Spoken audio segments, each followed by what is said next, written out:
வணக்கம். புதிய செய்திகளுக்காக அருணா ரமேஷ். தலைப்புச் செய்திகள்.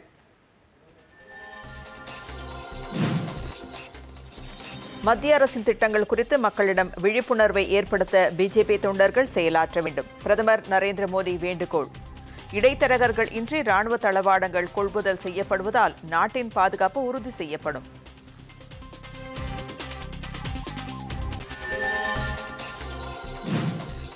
பொருளாதாரத்தில் பின்தங்கிய பொதுப் பிரிவினருக்கு இடஒதுக்கீடு வழங்கும் மத்திய அரசின் முடிவுக்கு எதிராக உச்சநீதிமன்றத்தில் மனு.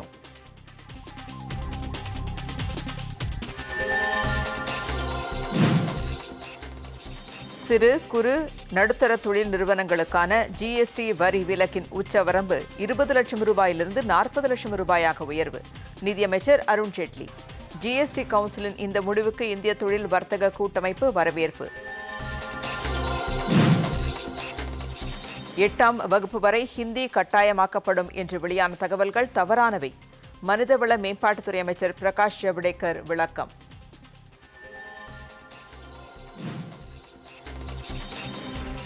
எல்லையில் எந்தவொரு சவாலையும் எதிர்கொள்ள இந்தியா தயார்.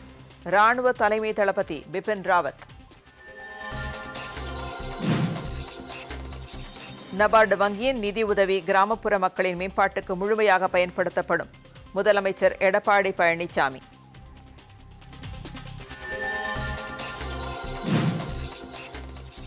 ஆசிய கோப்பை கால்பந்து ஐக்கிய எமிரேட்ஸை இன்று எதிர்கொள்கிறது இந்தியா.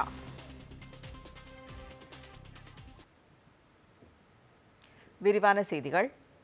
தமிழகத்தின் 5 மக்களவைத் தொகுதி பிஜேபி நிர்வாகிகளுடன் காணொலி காட்சி மூலம் பிரதமர் கலந்துரையாடினார். இது குறித்த ஒரு செய்தி தொகுப்பு. மத்திய அரசின் வளர்ச்சி திட்டங்களை மக்களிடம் முழுமையாக எடுத்துரைக்க வேண்டும் என்று பிஜேபி தொண்டர்களை பிரதமர் நரேந்திர மோடி கேட்டுக்கொண்டுள்ளார். பிரதமர் நரேந்திர மோடி நாடு முழுவதும் உள்ள அந்தந்த நாடாளுமன்ற தொகுதிகளின் வாக்குச்சாவடி பொறுப்பாளர்களுடன் நேரடியாக தொடர்பு கொண்டு தொகுதி நிலவரம் பற்றி கேட்டு தேர்தல் பணிக்கு தயார்படுத்தி வருகிறார். அதன் ஒரு பகுதியாக பிரதமர் நரேந்திர மோடி காணொலி காட்சி மூலம் அரக்கோணம், கடலூர், தர்மபுரி, ஈரோடு மற்றும் கிருஷ்ணகிரி ஆகிய 5 மாவட்ட பிஜேபி வாக்குச்சாவடி நிர்வாகிகளுடன் இன்று கலந்துரையாடினார். என்னுடைய வாக்குச்சாவடி வலிமையான வாக்குச்சாவடி என்ற தலைப்பில் இந்த காணொலி காட்சி நிகழ்ச்சியில் அவர் உரையாற்றினார். 20 ஆண்டுகளுக்கு முன்பே கூட்டணி அரசை வாஜ்பாய் வெற்றிகரமாக நடத்தியதாக அவர் குறிப்பிட்டார். தமிழகத்தில் பழைய கூட்டணி கட்சிகளுக்கு எப்போதும் கதவு திறந்திருக்கும் என்றும் பிரதமர் தெரிவித்தார். மக்களுடன் வலுவான கூட்டணியை பிஜேபி அமைக்கும் என்பதால் வெற்றி உறுதி என்றும் பிரதமர் கூறினார். ஈரோடு தொகுதி கட்சி நிர்வாகிகளுடன் பேசிய அவர், இடைத்தரகர்கள் இன்றி ராணுவ தளவாடங்கள் கொள்முதல் செய்யப்படுவதாகவும் இதனால் நாட்டின் பாதுகாப்பு உறுதி செய்யப்பட்டுள்ளது என்றும் கூறினார். That the Congress biggest failure was in their mismanagement of the economy and their corruption. But they did deep damage to our armed forces too.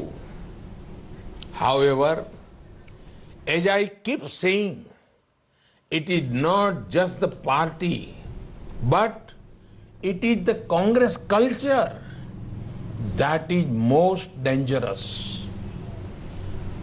Not many know how much damage Congress culture did to our defense sector. For decades, they had made the defense sector a den of buffers and middlemen. Krishnagiri தொகுதி நிர்வாகிகளுடன் பேசிய அவர், மத்திய அரசின் திட்டங்கள் நல்ல வளர்ச்சியை ஏற்படுத்தி உள்ளது என்றும் அவை குறித்து மேலும் விழிப்புணர்வை ஏற்படுத்தும் வகையில் பிஜேபி தொண்டர்கள் செயலாற்ற வேண்டும் என்றும் அவர் கேட்டுக்கொண்டார். தர்மபுரி தொகுதி பிஜேபி நிர்வாகிகளுடன் பேசிய அவர், மத்திய அரசின் காப்பீட்டு திட்டமான ஆயுஷ்மான் பாரத் திட்டம் மிகப்பெரிய அளவில் மக்களுக்கு பயன் அளித்து வருவதாக அவர் குறிப்பிட்டார். வேலூர் தொகுதி நிர்வாகிகள் மத்தியில் காணொலி காட்சி மூலம் பேசிய பிரதமர், தமிழகத்தின் வளர்ச்சிக்காக பல்வேறு சிறப்பு திட்டங்களை மத்திய அரசு செயல்படுத்தி உள்ளதாக கூறி அவற்றை பட்டியலிட்டார். வேலூரில் பிரதமர் காணொலி மூலம் உரையாற்றிய நிகழ்ச்சியின் போது பிஜேபி மாநில தலைவர் தமிழிசை சவுந்தரராஜனும் பங்கேற்றார். பின்னர் செய்தியாளர்களிடம் பேசிய தமிழிசை, பிஜேபி குறித்து எதிர்க்கட்சிகள் செய்யும் பொய் பிரச்சாரத்தை மக்கள் நம்ப மாட்டார்கள் என்றார்.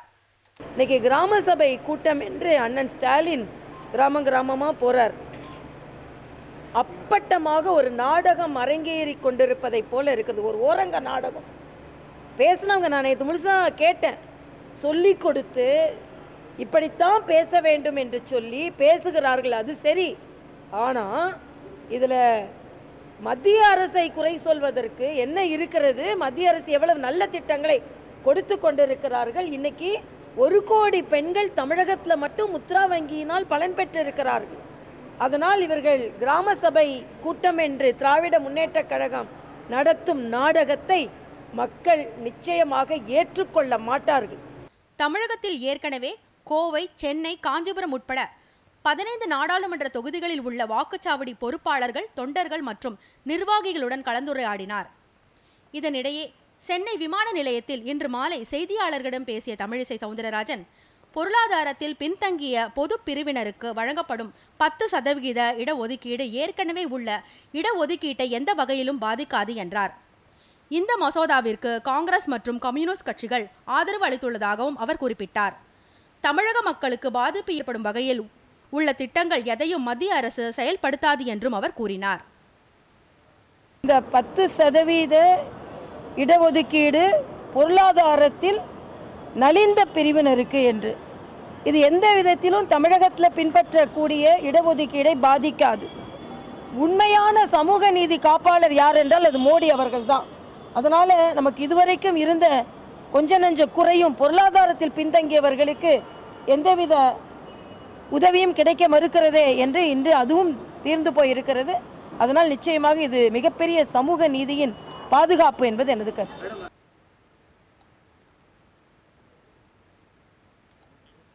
அயோத்தியில் உள்ள சர்ச்சைக்குரிய நிலம் தொடர்பான வழக்கு விசாரணையில் உச்சநீதிமன்ற அரசியல் சாசன அமர்வில் இருந்து நீதிபதி யூ லலித் விலகியதைத் தொடர்ந்து விசாரணை வரும் 29ஆம் தேதிக்கு ஒத்திவைக்கப்பட்டுள்ளது. அயோத்தியில் உள்ள சர்ச்சைக்குரிய நிலம் தொடர்பான வழக்கு 5 நீதிபதிகள் கொண்ட அரசியல் சாசன அமர்வுக்கு மாற்றப்படுவதாக உச்சநீதிமன்றம் ஏற்கனவே தெரிவித்திருந்தது. இந்த அமர்வில் தலைமை நீதிபதிகள் கோகோய், ரமணா, யூ லலித், பாப்தே, சந்திரசூட் ஆகியோர் இடம்பெறுவார்கள் என்று அறிவிக்கப்பட்டது.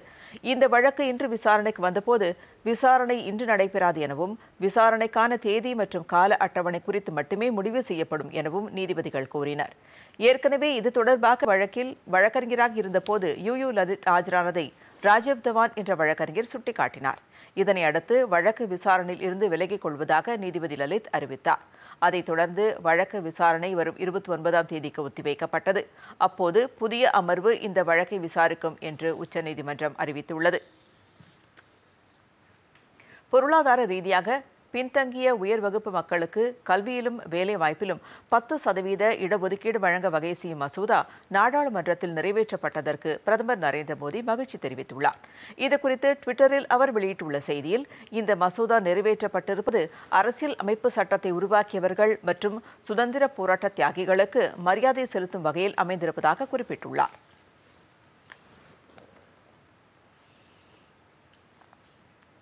இதேபோன்று குடியரசு துணைத் தலைவர் வெங்கையா நாயுடு இந்த மசோதா நிறைவேறியிருப்பதற்கு வாழ்த்து தெரிவித்துள்ளார். இதனிடையே இந்த மசோதா நிறைவேற்றப்பட்டதை அடுத்து அது குடியரசுத் தலைவர் ஒப்புதலுக்காக அனுப்பி வைக்கப்பட்டுள்ளது. பொது பிரிவினரில் பொருளாதாரத்தில் பின்தங்கியோருக்கு 10% இடஒதுக்கீடு வழங்கும் மத்திய அரசின் சட்ட திருத்த மசோதாவிற்கு எதிராக உச்சநீதிமன்றத்தில் மனு தாக்கல் செய்யப்பட்டுள்ளது. தன்னார்வ அமைப்பு ஒன்று தாக்கல் செய்துள்ள பொது நல மனுவில் மத்திய அரசு கொண்டு வந்துள்ள சட்ட திருத்த மசோதாவானது உச்சநீதிமன்ற தீர்ப்புக்கு எதிரானது என்று குறிப்பிட்டுள்ளது. அரசியல் சாசனத்திற்கும் இது எதிரானது எனவும், எனவே இதை ரத்து செய்ய வேண்டும் என்றும் அந்த மனுவில் வலியுறுத்தப்பட்டுள்ளது. இந்த மனு விரைவில் விசாரணைக்கு வரும் என்று எதிர்பார்க்கப்படுகிறது. சிறு குறு நடுத்தர தொழில் நிறுவனங்களுக்கான வரி விலக்கின் உச்சவரம்பு 20 லட்சம் ரூபாயிலிருந்து 40 லட்சம் ரூபாயாக உயர்த்தப்பட்டுள்ளது. மத்திய நிதி அமைச்சர் அருண் ஜேட்லி தலைமையில் புதுதில்லியில் இன்று நடைபெற்ற 32வது ஜிஎஸ்டி கவுன்சில் கூட்டத்தில் இந்த முடிவு எடுக்கப்பட்டது. ஆண்டுக்கு 20 லட்சம் ரூபாய்க்கும் குறைவான வருமானம் ஈட்டும் குறு சிறு நடுத்தர நிறுவனங்களுக்கு ஜிஎஸ்டி வரி விலக்கு அளிக்கப்பட்டிருந்தது. அந்த உச்சவரம்பை 40 லட்சம் ரூபாயாக அதிகரிக்க முடிவு செய்யப்பட்டுள்ளதாக மத்திய நிதித்துறை அமைச்சர் அருண் ஜேட்லி இன்று நடைபெற்ற கூட்டத்திற்கு பின் செய்தியாளர்களிடம் தெரிவித்தார். மேலும் சிறு வணிகர்கள் மற்றும் தொழிலதிபர்களின் தொகுப்பு சலுகை திட்டத்திற்கான வரம்பு 1 கோடி ரூபாயிலிருந்து 1.5 கோடி ரூபாயாக உயர்த்தப்படுவதாகவும் அவர் கூறினார். மத்திய அரசின் இவ்விரு முடிவின் மூலம் சிறு குறு மற்றும் நடுத்தர தொழில் நிறுவனங்கள் மிகப்பெரிய லாபம் அடையும் என்றும் அருண்ஜேட்லி தெரிவித்தார். லாட்டரி மற்றும் ரியல் எஸ்டேட் துறையை ஜிஎஸ்டிக்குள் கொண்டு வருவதில் ஏற்பட்டிருக்கும் கருத்து முரண்பாடுகளை களைய 7 அமைச்சர்கள் கொண்ட குழு அமைத்து முடிவெடுப்பது என்று முடிவெடுக்கப்பட்டிருப்பதாகவும் அருண்ஜேட்லி குறிப்பிட்டார். प्रकार की एग्जेम्पशन लिमिट्स होंगी. पहली वाली का स्लैब 40 लाख होगा, यानी कि जो 20 लाख था उसको डबल कर दिया गया है. तो जिसकी 40 लाख तक टर्नओवर है, अगर वो जीएसटी चेन का बेनिफिट नहीं क्लेम करना चाहता तो वो एग्जेम्प्टेड रहेगा.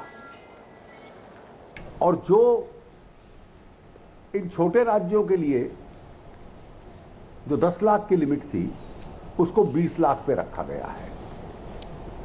लेकिन इसमें एक ऑप्शन दे दी गई है जो पहले छोटे राज्यों को थी कि वो अगर 20 लाख के स्थान पर अपनी लिमिट रेज करके 40 लाख पे लाना चाहे तो वो ऑप्ट आउट करने की उनको डिस्क्रिशन दी गई है.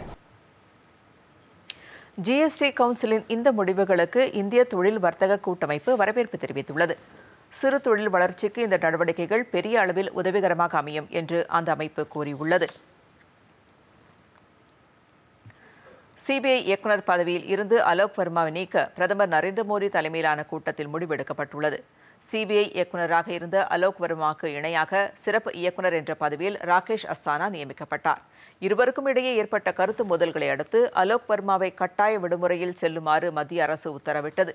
இந்த உத்தரவை எதிர்த்து அலோக் வர்மா தாக்கல் செய்த வழக்கை விசாரித்த உச்சநீதிமன்றம் அவரை மீண்டும் சிபிஐ இயக்குநராக பணியாற்ற 2 நாட்களுக்கு முன்னர் உத்தரவிட்டது. உச்சநீதிமன்ற உத்தரவை அடுத்து சிபிஐ இயக்குநர் பதவிக்கு திரும்பிய அலோக் வர்மா தனது ஆதரவு அதிகாரிகளை இடமாற்றி இயக்குநர் பொறுப்பு வகித்த நாகேஸ்வர ராவ் பிறப்பித்த உத்தரவுகளை ரத்து செய்தார். மேலும் சிறப்பு இயக்குநர் ராகேஷ் அஸ்தானாவுக்கு எதிரான வழக்கை விசாரிக்கும் அதிகாரிகளையும் அவர் இடமாற்றம் செய்தார். இந்நிலையில் டெல்லியில் பிரதமர் நரேந்திர மோடி, எதிர்க்கட்சித் தலைவர் மல்லிகார்ஜுன கார்கே, உச்சநீதிமன்ற நீதிபதி ஏ.கே. சிகிரி அடங்கிய 3 குழுவின் ஆலோசனைக் கூட்டம் நடைபெற்றது. இதில் அலோக் வர்மா நீக்கத்திற்கு மல்லிகார்ஜுன கார்கே எதிர்ப்பு தெரிவித்தார். எனினும் பிரதமர் மோடியும் நீதிபதி சிக்ரியும் அலோக் வர்மாவை நீக்க ஆதரவு தெரிவித்தனர். இதனை அடுத்து பெரும்பான்மை முடிவு என்ற அடிப்படையில் சிபிஐ இயக்குநர் பதவியில் இருந்து அலோக் வர்மாவை மாற்றுவது என்று முடிவெடுக்கப்பட்டது. வருகிற 31ஆம் தேதி அன்று பணியில் இருந்து ஓய்வு பெற உள்ள நிலையில் சிபிஐ இயக்குநர் பதவியில் இருந்து அலோக் வர்மா நீக்கப்பட்டுள்ளது குறிப்பிடத்தக்கது. பாதுகாப்புத்துறை அமைச்சர் நிர்மலா சீதாராமனை ராகுல் காந்தி விமர்சித்திருப்பது நாடு முழுவதும் உள்ள அனைத்து பெண்களையும் அவமதித்ததற்கு சமமானது என்று பிரதமர் நரேந்திர மோடி கூறியுள்ளார். உத்தரப்பிரதேச மாநிலம் ஆக்ராவில் நடைபெற்ற பொதுக்கூட்டம் ஒன்றில் கலந்து கொண்டு பேசிய அவர், நாட்டின் பாதுகாப்புத்துறை அமைச்சராக ஒரு பெண் இருப்பது பெருமைக்குரியது என்றார். ஆனால் நாடாளுமன்றத்தில் ரஃபேல் விவகாரத்தில் எதிர்க்கட்சியினர் அவர் மீது ஆதாரமற்ற குற்றச்சாட்டுகளை சுமத்தியதாக பிரதமர் தெரிவித்தார். ஊழலுக்கு எதிராக அரசு போராடி வருவதாகவும் ஊழல் குற்றச்சாட்டில் சிக்கியவர்கள் அரசின் நடவடிக்கைகளை குறை கூறுவதாகவும் அவர் குற்றம் சாட்டினார். அகஸ்டா வெஸ்ட்லேண்ட் ஹெலிகாப்டர் முறைகேடு வழக்கில் இடைத்தரகர் கிறிஸ்டியன் மைக்கேல் கைது செய்யப்பட்டிருப்பதை சுட்டிக்காட்டிய அவர், முந்தைய ஐக்கிய முற்போக்கு கூட்டணி அரசுக்கு எதிராக அவர் சாட்சியம் அளித்திருப்பதை குறிப்பிட்டார். இது தொடர்பாக காங்கிரஸ் கட்சி உரிய பதில் அளிக்க வேண்டும் என்றும் பிரதமர் வலியுறுத்தினார்.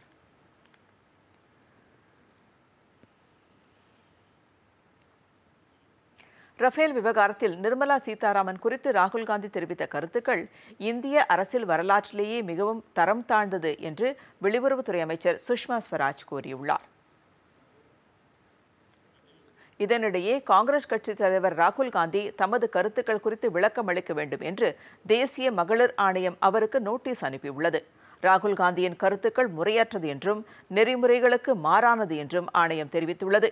இந்தியாவின் முதல் பெண் பிரதமரை வழங்கிய ஒரு கட்சியின் தலைவர் இவ்வாறு பேசியிருப்பதை ஆணையம் ஏற்கவில்லை என்றும் தேவைப்பட்டால் ராகுல் காந்தி மன்னிப்பு கேட்க வேண்டும் என்றும் மகளிர் ஆணையம் கூறியுள்ளது.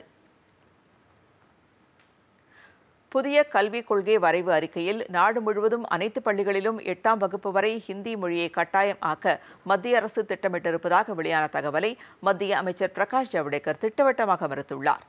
நாடு முழுவதும் பள்ளிகளில் இந்தியா முழுவதற்கும் அறிவியல் சார்ந்த கல்விக் கொள்கையை கொண்டுவர மத்திய அரசு முடிவு செய்திருந்தது. இதன் காரணமாக புதிய கல்விக் கொள்கைக்கான வரைவு அறிக்கையை தயாரிக்க கஸ்தூரி ரங்கன் தலைமையிலான 9 பேர் கொண்ட குழு அமைக்கப்பட்டது. இந்த குழு மத்திய அரசிற்கு சில முக்கிய பரிந்துரைகளை அளித்துள்ளதாக தகவல் வெளியானது. இந்த பரிந்துரைகளின்படி நாடு முழுவதும் அனைத்து பள்ளிகளிலும் 8ஆம் வகுப்பு வரை ஹிந்தி மொழியை கட்டாயமாக்க வேண்டும் என கூறப்பட்டதாக தகவல் வெளியானது. இது தொடர்பாக மத்திய மனிதவள மேம்பாட்டுத்துறை அமைச்சர் பிரகாஷ் ஜவடேகர் இன்று காலை பதிவிட்டுள்ள ட்விட்டர் பதிவில், கஸ்தூரி ரங்கன் கமிட்டி பரிந்துரைத்துள்ள புதிய கல்விக் கொள்கையில் வரைவு அறிக்கையில் எந்த மொழியையும் கட்டாயமாக்க வேண்டும் என குறிப்பிடவில்லை என்று கூறியுள்ளார். அவ்வாறு வெளியானவை தவறான தகவல்கள் என்றும் அதை தெளிவுபடுத்த விரும்புவதாகவும் அவர் தெரிவித்துள்ளார். எல்லையில் எந்தவொரு சவாலையும் எதிர்கொள்ள இந்தியா தயாராக இருப்பதாக ராணுவ தலைமை தளபதி பிபின் ராவத் கூறியுள்ளார். தேசிய ராணுவ தினத்திற்கு முன்னதாக நடைபெறும் வருடாந்திர பத்திரிகையாளர் சந்திப்பில் பங்கேற்று பேசிய அவர், ஜம்மு காஷ்மீரில் ஏற்பட்டுள்ள அசாதாரண சூழலை கட்டுப்படுத்த பாதுகாப்பு படையினர் பல்வேறு நடவடிக்கைகளை மேற்கொண்டு வருவதாக தெரிவித்தார். பயங்கரவாதிகள் தங்களை திருத்திக் கொள்ள கால அவகாசம் அளிக்கப்பட்டுள்ளது என்றும் அவர்கள் திருந்தினால் காஷ்மீருக்கு மிகப்பெரிய நன்மையாக அது அமையும் என்றும் அவர் கூறினார். அத்துமீறும் செயலில் யார் ஈடுபட்டாலும் அதற்கு இந்திய ராணுவம் தக்க பதிலடி கொடுக்கும் என்றும் அவர் எச்சரிக்கை விடுத்தார். பயங்கரவாதிகளின் ஊடுருவலை தடுக்கும் விதமாக அனைத்து நவீன ரக தொழில்நுட்பமும் இந்தியாவிடம் உள்ளது என்றும் அவர் கூறினார். Gradually moving forward to bring the situation under better control. I am not saying that the situation in J&K is completely under control. It needs to be brought under better control. We are adopting a hard power and a soft power approach. Both approaches need to be adopted. But the offer to the terrorists who come over ground, look at peace, is always there. Because ultimately, who's getting affected by all this? The people of Kashmir themselves. தமிழகத்தில் வரும் நிதி ஆண்டில் நபார்டு வங்கி 2,22,000 கோடி ரூபாய் கடன் வழங்க இலக்கு நிர்ணயித்திருப்பதாக தமிழக முதலமைச்சர் எடப்பாடி பழனிசாமி தெரிவித்திருக்கிறார். சென்னையில் நபார்டு வங்கியின் கடன் குறித்த கருத்தரங்கில் இன்று உரையாற்றிய அவர், இந்த தொகையில் 1,46,000 கோடி ரூபாய் வேளாண் கடனாகும் என்றார். மகளிர் சுய உதவிக்குழுவிற்கு கடன் உதவி வழங்கி பெண்களின் வாழ்வில் வளர்ச்சியை வங்கி ஏற்படுத்தியுள்ளதாகவும் முதல்வர் பாராட்டு தெரிவித்தார். நபார்டு வங்கி தமிழக அரசுக்கு தொடர்ந்து கடன் உதவி அளித்து வருவதாக கூறிய முதலமைச்சர், வரும் காலங்களிலும் மக்களின் வளர்ச்சி திட்டங்களுக்கு குறைந்த வட்டி விகிதத்தில் அதிக அளவில் கடன் உதவியை நபார்டு வங்கி வழங்க வேண்டும் என்று கேட்டுக்கொண்டார்.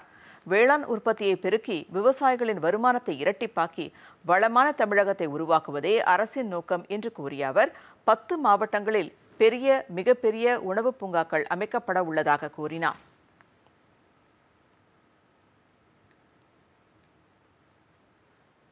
தமிழ்நாட்டில் உள்ள 2,72,000 சுய உதவி குழுக்களுக்கு கிட்டத்தட்ட 12,000 கோடி ரூபாய், அதாவது சென்ற ஆண்டை காட்டிலும் 2 மடங்கு கடன் வழங்க வங்கிகள் திட்டமிட்டிருப்பது ஏழை பெண்களின் வாழ்வு மேலும் ஒளிர வழிவகை செய்யும். இந்த கருத்தரங்கின் ஒரு பகுதியாக சிறந்த கூட்டுறவு வங்கிகளுக்கு விருதுகள் வழங்கப்பட்டன. இந்த நிகழ்ச்சியில் துணை முதலமைச்சர் ஓ பன்னீர்செல்வம், அமைச்சர் வேலுமணி, நபார்டு வங்கியின் தலைமை பொது மேலாளர் பத்மா ரகுநாதன் உள்ளிட்டோர் கலந்து கொண்டனர்.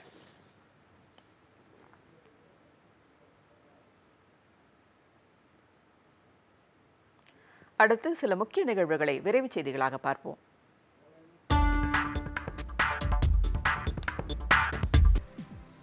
இந்திய உணவு ஏற்றுமதி கண்காட்சி வரும் 14 மற்றும் 15ஆம் தேதிகளில் நொய்டாவில் நடைபெற உள்ளது என்று மத்திய வர்த்தகத்துறை அமைச்சர் சுரேஷ் பிரபு கூறியுள்ளார். இதில் 500க்கும் மேற்பட்ட இந்திய நிறுவனங்கள் பங்கேற்க உள்ளதாகவும் 70 நாடுகளை சேர்ந்த 700 நிறுவனங்கள் பார்வையாளர்களாக கலந்து கொள்ள இருப்பதாகவும் அவர் தெரிவித்துள்ளார்.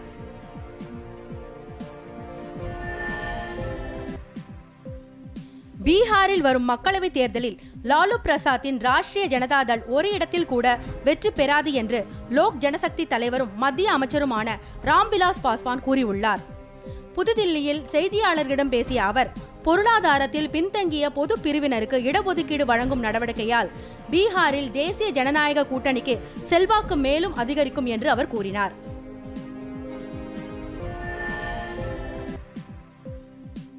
திமுக ஆட்சிக்கு வந்தால் உள்ளாட்சி தேர்தல் நடத்தப்படும் என்று அக்கட்சியின் தலைவர் மு.க. ஸ்டாலின் கூறியுள்ளார். திருச்சி மாவட்டம் நாவலூர் குட்டப்பட்டு கிராமத்தில் திமுக சார்பில் ஊராட்சி சபை கூட்டம் இன்று நடைபெற்றது. இதில் பேசிய அவர், ஜெயலலிதா மரணம் தொடர்பாக அமைக்கப்பட்டுள்ள விசாரணை ஆணையம் ஒரு கண் துடைப்பே என்று குற்றம் சாட்டினார்.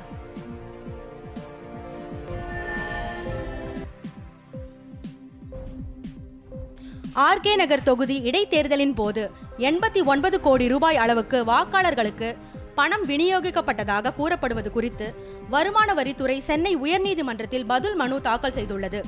அது தொடர்பான ஆவணங்கள் ரகசியமானவை என்றும் அதனால் அதை பொதுமக்கள் மத்தியில் வெளியிட முடியாது என்றும் அந்த மனுவில் தெரிவிக்கப்பட்டுள்ளது.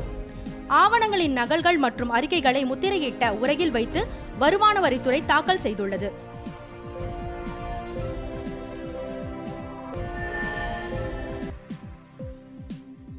பொங்கல் பண்டிகை வரும் 14ஆம் தேதி தொடங்க உள்ள நிலையில் பொதுமக்கள் தங்கள் சொந்த ஊர்களுக்கு செல்ல ஏதுவாக நாளை முதல் சிறப்பு பேருந்துகள் இயக்கப்பட உள்ளன. வரும் 14ஆம் தேதி வரை சென்னையில் இருந்து 14,263 பேருந்துகள் இயக்கப்பட உள்ளன.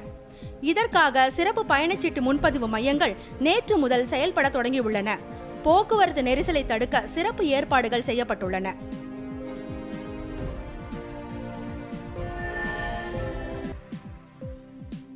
தமிழக அரசு பணியாளர் தேர்வாணையம் தொகுதி 4 அடங்கிய பதவிகளுக்கு கடந்த ஆண்டு பிப்ரவரி மாதம் நடத்திய எழுத்துத் தேர்வுகளின் தொடர்ச்சியாக சான்றிதழ் சரிபார்ப்பு மற்றும் கலந்தாய்வு வரும் 21ஆம் தேதி முதல் நடைபெற உள்ளது. இதற்கான தரவரிசை எண், இடஒதுக்கீடு விதிமுறைகள் மற்றும் தற்காலிக பட்டியல் தேர்வாணைய இணையதளத்தில் வெளியிடப்பட்டுள்ளதாக அந்த ஆணையம் கூறியுள்ளது. கலந்தாய்வுக்கு வர தவறியவர்களுக்கு மறு வாய்ப்பு வழங்கப்பட மாட்டாது என்று அந்த ஆணையம் மேலும் தெரிவித்துள்ளது. பொருளாதார அடிப்படையில் பின்தங்கிய பொது பிரிவினருக்கு 10% இடஒதுக்கீடு வழங்க வகை செய்யும் சட்ட திருத்தம் சமூக நீதியை கேள்விக்குறியாக்கும் என்று இந்திய கம்யூனிஸ்ட் கட்சியின் மாநில செயலாளர் ரா முத்தரசன் கூறியுள்ளார். எதிர்க்கட்சிகளுக்கு தகவல் தெரிவிக்கப்படாமல் இந்த மசோதா கொண்டுவரப்பட்டுள்ளதாகவும் அறிவியல் பூர்வமான அணுகுமுறையின்றி மேற்கொள்ளப்பட்ட இந்த சட்ட திருத்தம் எந்த வகையிலும் ஏற்கத்தக்கது அல்ல என்றும் அவர் கூறியுள்ளார். சிக்கிம் மாநிலத்தில் கடும் பனிப்பொழிவில் சிக்கி தவித்த 150 சுற்றுலா பயணிகளை ராணுவம் மீட்டுள்ளது. லச்சங் பள்ளத்தாக்கிற்கு சென்ற சுற்றுலா பயணிகள் அங்கு நிலவிய கடும் குளிரால் அவதிக்குள்ளாகினர். போக்குவரத்து தடைப்பட்ட காரணத்தால் உணவு மற்றும் அத்தியாவசிய பொருட்கள் கிடைக்காமல் அவர்கள் தவித்தனர்.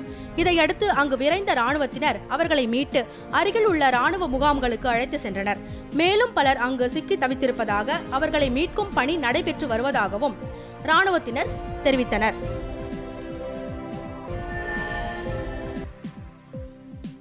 சமூக ஊடகங்கள் மூலம் சமுதாய முன்னேற்றத்திற்கு பாடுபட்டு வெற்றி பெற்றுள்ள பெண்களை ஊக்குவிக்கும் வகையில் அது குறித்த விழிப்புணர்வை மத்திய மகளிர் மற்றும் குழந்தைகள் நல மேம்பாட்டுத்துறை அமைச்சர் மேனகா காந்தி தொடங்கி வைத்துள்ளார். சமுதாய வளர்ச்சிக்காக உலக அளவில் பாடுபட்டு வரும் பெண்களை அங்கீகரிக்கும் வகையில் இந்த முகாம் தொடங்கி வைக்கப்பட்டிருப்பதாக அமைச்சர் மேனகா காந்தி கூறியுள்ளார். சமூகத்தில் பெண்கள் மற்றும் குழந்தைகள் குறித்து நேர்மையாக சிந்திக்கவும் அவர்கள் திறன் மற்றும் அறிவை பயன்படுத்தி அவர்கள் பெறும் வெற்றியை உலக அரங்கிற்கு எடுத்துரைக்கும் வகையில் இந்த இணையதள விழிப்புணர்வு முகாம் அமையும் என்று அவர் கூறியுள்ளார். காஷ்மீரின் பூஞ்ச் பகுதியில் இந்திய நிலைகளை குறிவைத்து பாகிஸ்தான் ராணுவம் இன்றும் மீண்டும் அத்துமீறி தாக்குதல் நடத்தியது. இதற்கு இந்திய ராணுவம் தக்க பதிலடி கொடுத்ததாக அதிகாரிகள் தெரிவித்தனர். கடந்த 3 நாட்களில் 7வது முறையாக பாகிஸ்தான் ராணுவம் இந்திய நிலைகள் மீது அத்துமீறி தாக்குதல் நடத்தியது.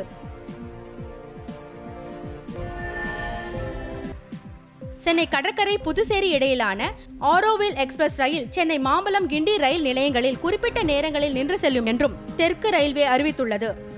இதேபோல் புதுச்சேரி சென்னை கடற்கரை இடையிலான ரயிலும் இந்த ரயில் நிலையங்களில் நின்று செல்லும் எனவும், சென்னை கடற்கரை தாம்பரம் இடையிலான விரைவு மின்சார ரயில் சேவை சீராகும் வரை இது தொடரும் என்றும் தெற்கு ரயில்வே கூறியுள்ளது.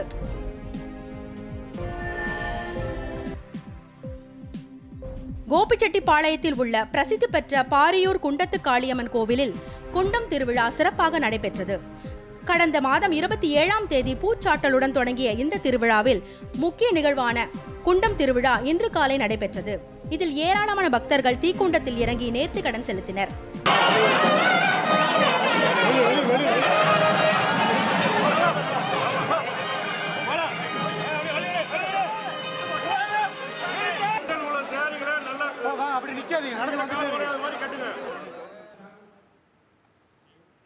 மத்திய அரசின் தூய்மை இந்தியா திட்டம் நாமக்கல் மாவட்டத்தில் மிகச் சிறப்பாக செயல்படுத்தப்படுகிறது.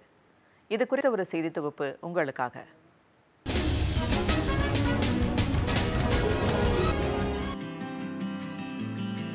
நாமக்கல் மாவட்டத்தில் திறந்தவெளி கழிப்பிட முறையை முற்றிலும் ஒழித்து அனைவரும் கழிப்பறையை கட்டி பயன்படுத்த தனிநபர் இல்ல கழிப்பறை திட்டம் மத்திய மற்றும் மாநில அரசால் செயல்படுத்தப்பட்டு வருகிறது. நாமக்கல் மாவட்டத்தில் 322 கிராம ஊராட்சிகளை கொண்ட 15 ஊராட்சி ஒன்றியங்கள் உள்ளன. 2,63,462 ஊரக குடும்பங்களில் சுகாதாரம் குறித்த அடிப்படை கணக்கெடுப்பு கடந்த 2013 மேற்கொள்ளப்பட்டது. இவற்றில் 1,52,846 குடும்பங்களில் கழிப்பறை வசதி இல்லாதது கண்டறியப்பட்டது. இதனை அடுத்து கடந்த 2014ஆம் ஆண்டு அக்டோபர் முதல் தூய்மை பாரத இயக்கம் மற்றும் மகாத்மா காந்தி தேசிய வேலை உறுதியளிப்பு திட்டத்தின் கீழ் கழிப்பறை கட்டும் பணிகள் முனைப்புடன் மேற்கொள்ளப்பட்டு வருகின்றன. இத்திட்டத்தின் கீழ் கழிப்பறை கட்டி முடித்துள்ள தகுதியுள்ள பயனாளிகளுக்கு ஊக்கத்தொகையாக 12,000 ரூபாய் வழங்கப்பட்டது. இம்மாவட்டத்தில் இதுவரை 1,47,179 கழிவறைகள் 158 கோடியே 24 லட்சம் ரூபாய் மதிப்பீட்டில் கட்டி முடிக்கப்பட்டு பயன்பாட்டுக்கு வருகிறது. 5,667 குடும்பங்களில் கழிப்பறை கட்ட இடவசதி இருந்தாலும் பாறை பகுதியாக உள்ளதாலும் இவர்களுக்கென பொது இடங்களில் கழிவறைகள் கட்டி கொடுக்கப்பட்டு பயன்படுத்தப்பட்டு வருகிறது. மேலும் கிராம ஊராட்சிகளில் மக்கும் குப்பைகள் மக்காத குப்பைகள் தனித்தனியே சுகாதார பணியாளர்களால் வீடுதோறும் சென்று பெறப்பட்டு திடக்கழிவு மேலாண்மை பணிகளும் நடைபெறுவதால் பொது இடங்களில் குப்பைகள் தேங்குவது வெகுவாக குறைந்துள்ளது. தூய்மை இந்தியா திட்டத்தின் கீழ் மத்திய அரசின் மானியத்துடன் தனிநபர் இல்ல கழிப்பறைகள் கட்டிக் கொண்டதால் குழந்தைகள் உள்ளிட்ட குடும்ப உறுப்பினர்களுக்கு பாதுகாப்பு கிடைத்துள்ளதாகவும் பொது இடங்கள் சுகாதாரமாக உள்ளதாகவும் சமூகத்தில் மதிப்பு கிடைத்துள்ளது என்றும் பயனாளிகள் கூறுகின்றனர். எங்களுக்கு டாய்லெட் கட்டுறதுக்கு அரசாங்கம் 12,000 ரூபா மானியம் கொடுத்தாங்க. அதோட எங்ககிட்ட இருக்கிற காசை கொஞ்சம் போட்டு நாங்கள் கட்டிக்கிட்டோம். நாங்கள் டாய்லெட் கட்டுறதுனால எங்கள் பெண்களுக்கு இரவு நேரத்தில் வெளியே போகிறது பாதுகாப்பாக இல்லாத இருந்துச்சு. நாங்கள் டாய்லெட் கட்டினதுலேருந்து பாதுகாப்பாக இரவு நேரத்தில் போகிறதுக்கு எங்களுக்கு பாதுகாப்பாக இருக்குது. பொதிகை செய்திகளுக்காக கண்ணன், நாமக்கல். பங்குச்சந்தைகள் இன்று சரிவுடன் முடிவடைந்தன. மும்பை பங்குச்சந்தை குறியீட்டு எண் சென்செக்ஸ் இன்றைய வர்த்தக நேர முடிவில் 106 புள்ளிகள் குறைந்து 36,106 புள்ளிகளாக வர்த்தகமானது. தேசிய பங்குச்சந்தையான நிப்டியும் 33 புள்ளிகள் குறைந்து 10,821 இருந்தது. அமெரிக்க டாலருக்கு நிகரான இந்திய ரூபாயின் மதிப்பு 10 காசுகள் சரிவடைந்து 70 ரூபாய் 56 காசாக இருந்தது.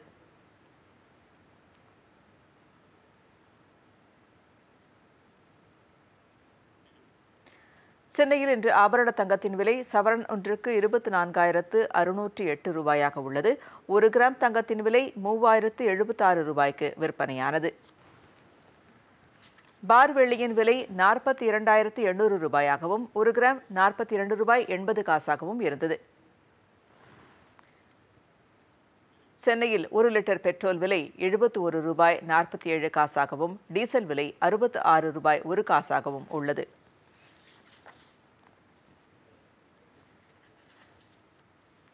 ஆசிய கோப்பை கால்பந்து போட்டியில் இந்தியா தனது 2வது ஆட்டத்தில் ஐக்கிய அரபு எமிரேட்ஸை இன்று இரவு 9:30 மணிக்கு எதிர்கொள்கிறது. ஆசிய கோப்பை போட்டித் தொடரை நடத்தும் ஐக்கிய அரபு எமிரேட்ஸை இந்தியா தோற்கடிக்கும் பட்சத்தில் முக்கியத்துவம் வாய்ந்ததாக இருக்கும். இந்தியா தனது முதல் ஆட்டத்தில் தாய்லாந்தை 4-1 என்ற கணக்கில் வீழ்த்தியது. முன்னதாக பஹ்ரைனுக்கு எதிரான முதல் ஆட்டத்தில் 1-1 என்ற கோல் கணக்கில் சமனாகியதால் இந்த ஆட்டத்தில் வெற்றி பெற எமிரேட்ஸ் அணி முழு அளவில் முயற்சி செய்யும் என்பதால் இந்த போட்டி ரசிகர்கள் மத்தியில் பெரும் எதிர்பார்ப்பை ஏற்படுத்தியுள்ளது. மீண்டும் தலைப்புச் செய்திகள்.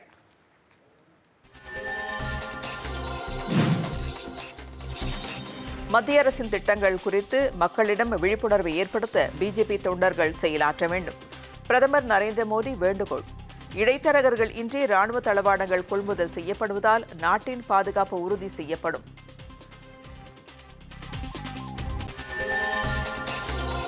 சிபிஐ இயக்குநர் பதவியில் இருந்து அலோக் வர்மா நீக்கம். பிரதமர் தலைமையிலான கூட்டத்தில் முடிவு.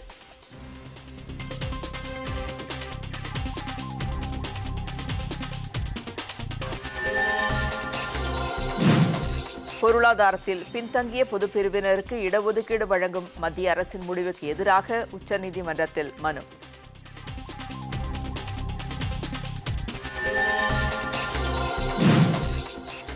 குறு சிறு நடுத்தர தொழில் நிறுவனங்களுக்கான ஜிஎஸ்டி வரி விலக்கின் உச்சவரம்பு 20 லட்சம் ரூபாயிலிருந்து 40 லட்சம் ரூபாயாக உயர்வு. நிதியமைச்சர் அருண் ஜேட்லி. ஜிஎஸ்டி கவுன்சிலின் இந்த முடிவுக்கு இந்திய தொழில் வர்த்தக கூட்டமைப்பு வரவேற்பு. 8ஆம் வகுப்பு வரை ஹிந்தி கட்டாயமாக்கப்படும் என்று வெளியான தகவல்கள் தவறானவை. மனிதவள மேம்பாட்டுத்துறை அமைச்சர் பிரகாஷ் ஜவடேகர் விளக்கம்.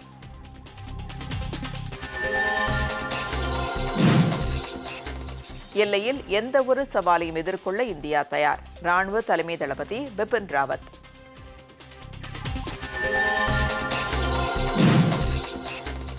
நபார்டு வங்கியின் நிதி உதவி கிராமப்புற மக்களின் மேம்பாட்டுக்கு முழுமையாக பயன்படுத்தப்படும். முதலமைச்சர் எடப்பாடி பழனிசாமி.